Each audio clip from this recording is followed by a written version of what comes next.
গাছ ভরা রসালো লিচু, আর সেই লিচুর লোভ সামলাতে না পেরে বাগানে হানা দিয়েছিল চোরেরা। কিন্তু চুরির পথে বাধা হয়ে দাঁড়িয়েছিলেন বাগান মালিকের ছেলে। সেই বাধা সরাতেই মালিকের ছেলেকে মারধর এবং পরবর্তীতে বাগান মালিক আজিজুল মোল্লাকে পথ বেছে নিল চোর চক্র।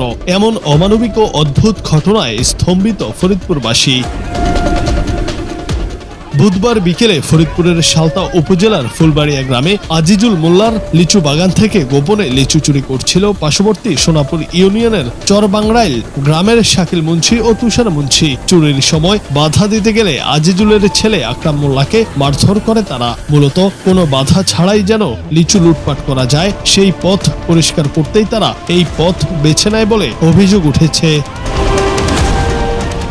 ছেলের উপর হামলার বিচার চাইতে ওই দিন সন্ধ্যা 7টার দিকে স্থানীয় ফুলবাড়িয়া বাজারে যান আজিজুল মোল্লা। সেখানে শাকিল ও তুষারের কাছে মারধরের কারণ জানতে চাইলে তারা আবারও তর্কে জড়ায়। এক পর্যায়ে তুষার ও শাকিল প্রবীণ আজিজুলের উপর ঝাঁপিয়ে পড়ে। চোরদের তিনি ঘটনাস্থলেই পড়ে যান। পরে স্থানীয়রা তাকে ফরিদপুর হার্ট ফাউন্ডেশন হাসপাতালে নিয়ে গেলে কর্তব্যরত চিকিৎসক মৃত ঘোষণা করেন।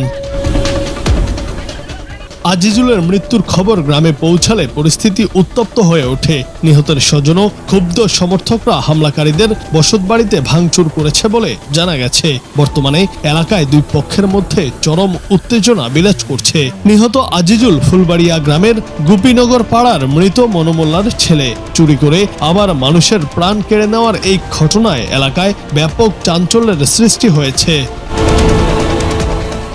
সামান্য ফলের লোভ কিভাবে মানুষকে পরিণত করতে পারে, আজিজুল মোল্লার মৃত্যু তারই এক করুণ দৃষ্টান্ত। জুনায়েদ আহমেদ, বাংলা টিভি।